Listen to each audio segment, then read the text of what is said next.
22 अप्रैल 2025 की दोपहर जम्मू कश्मीर के पहलगाम की शांत वादियां अचानक गोलियों की आवाज से कांप उठी। कुछ मिनट पहले तक जहां पर्यटक हंस रहे थे, तस्वीरें खिंचवा रहे थे, वहीं अब चीखें गूंज रही थी। इस आतंकी हमले में 26 निर्दोष लोगों की जान चली गई। बच्चे अपने माता पिता से बिछड़ गए, परिवार टूट गए और पूरा देश शोक और गुस्से में डूब गया। ये हमला सिर्फ लोगों पर नहीं था, ये भारत की आत्मा पर हमला था। लेकिन इस बार भारत ने तय कर लिया था, जवाब मिलेगा, और ऐसा मिलेगा कि दुनिया याद रखेगी। 15 दिन बाद 7 मई 2025 की रात भारत ने वो कदम उठाया जिसने इतिहास में नया अध्याय जोड़ दिया। उस जवाब का नाम था ऑपरेशन सिंदूर।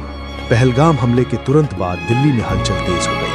प्रधानमंत्री कार्यालय से लेकर रक्षा मंत्रालय तक लगातार बैठकें होने लगी। सेना, वायुसेना, नौसेना, रॉ, आईबी, हर एजेंसी एक ही मिशन पर जुट गई, हमला करने वालों को ढूंढना और उनकी जड़ों पर वार करना।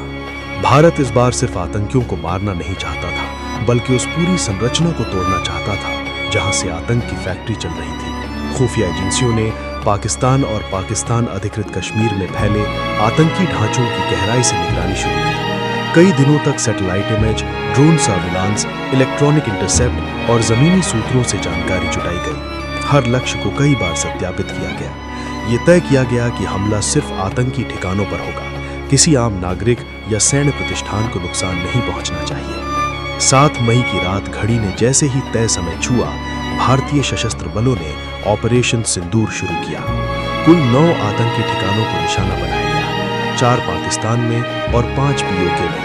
इन ठिकानों में वे कैंप शामिल थे जहां लश्कर-ए-तैयबा, जैश-ए-मोहम्मद और अन्य आतंकी संगठनों के लड़ाकों को ट्रेनिंग दी जाती थी।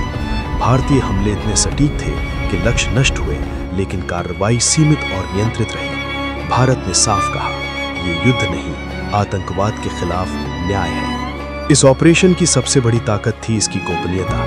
दुनिया को भनक तक नहीं लगी कि भारत क्या करने जा रहा है। मिशन की योजना इतने सीमित दायरे में रखी गई कि आखिरी क्षण तक बहुत कम लोगों को पूरी जानकारी थी।